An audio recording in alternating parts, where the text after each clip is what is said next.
Shri Sai Satcharitra. Chapter 9.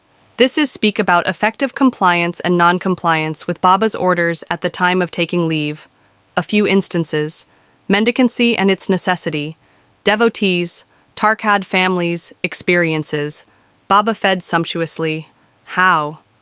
At the end of the last chapter, it was barely stated that the Bhaktas, who obeyed Baba's orders at the time of taking leave, fared well, and those who disobeyed them suffered many a mishap. This statement will be amplified and illustrated with a few striking instances and by other matters dealt with in this chapter. Characteristic of Shirdi, Pilgrimage 1.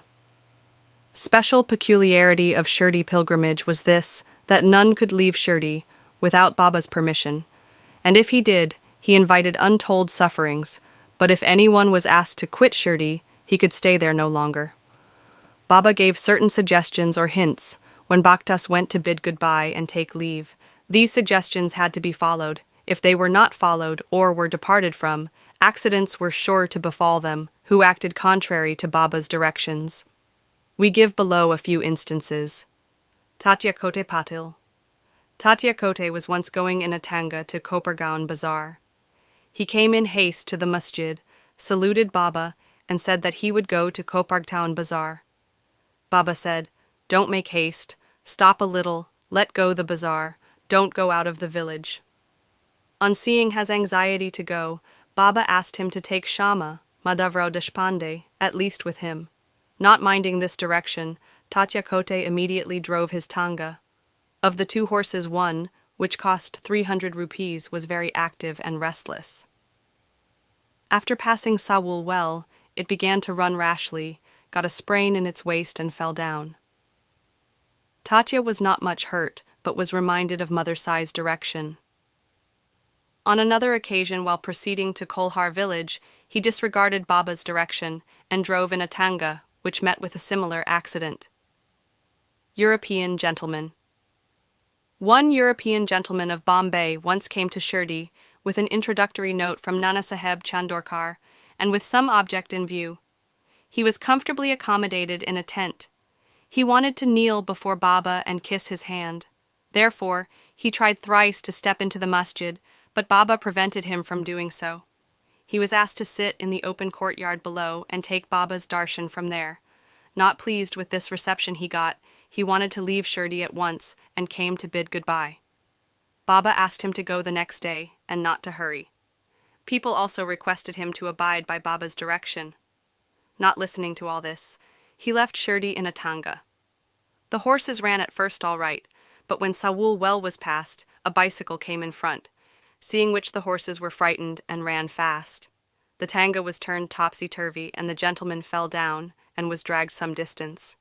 He was immediately released, but had to go and lie in Kopargaon Hospital for the treatment of the injuries.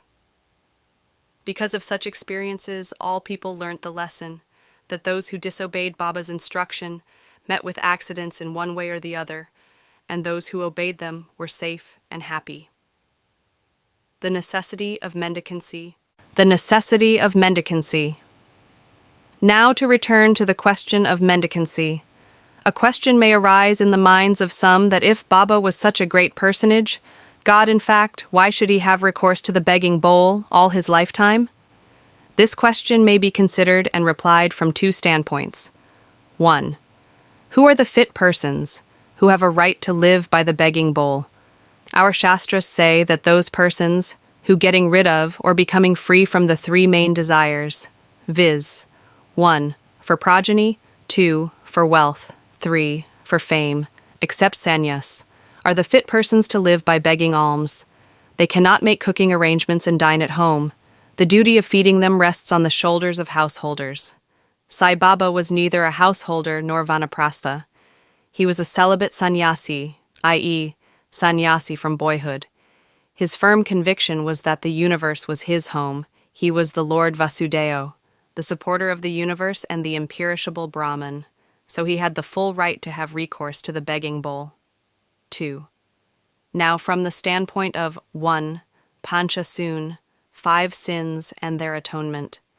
We all know that in order to prepare foodstuffs and meals, the householders have to go through 5 actions or processes, viz. 1. Kandani pounding, 2. Pashani grinding, 3. Udakumbi, washing pots, 4. Marjani, sweeping and cleaning, 5. Chuli lighting hearths. These processes involve destruction of a lot of small insects and creatures, and thus the householders incur a lot of sin. In order to atone for this sin, our Shastras prescribe 5 kinds of sacrifices, viz. 1. Brahma Yajna, 2.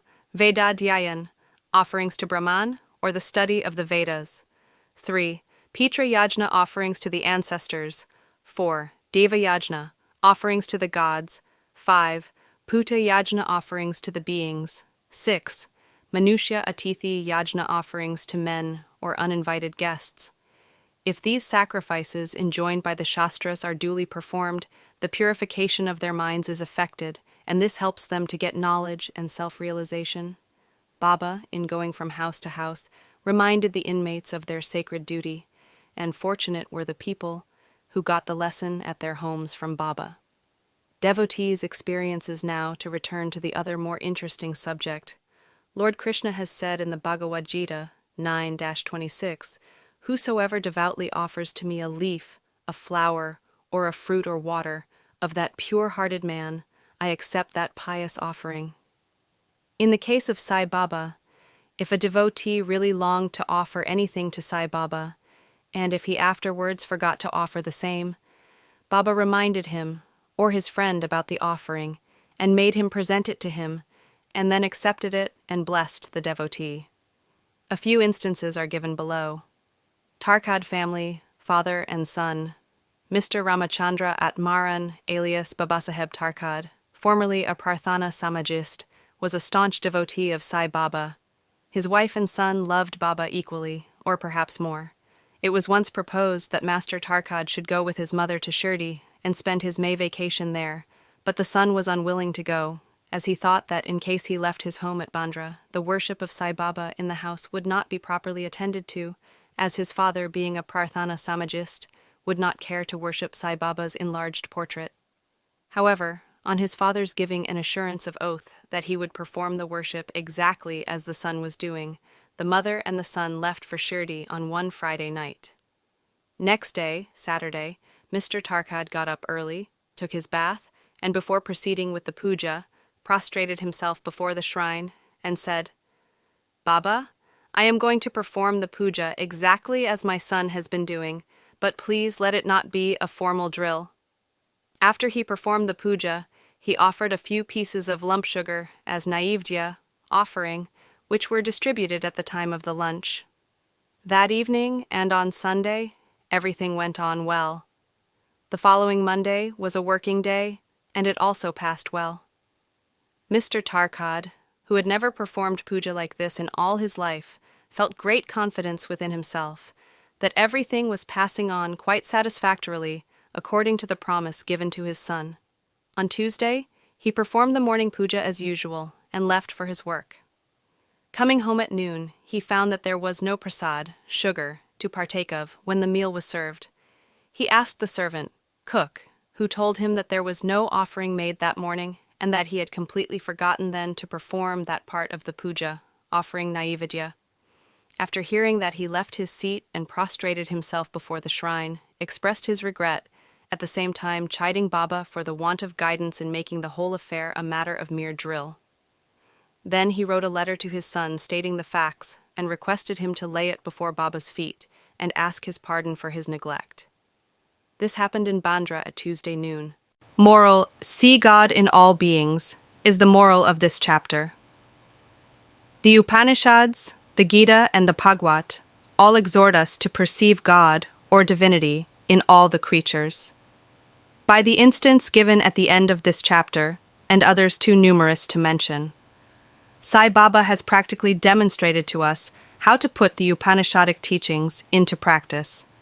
In this way, Sai Baba stands as the best exponent or teacher of the Upanishadic doctrines.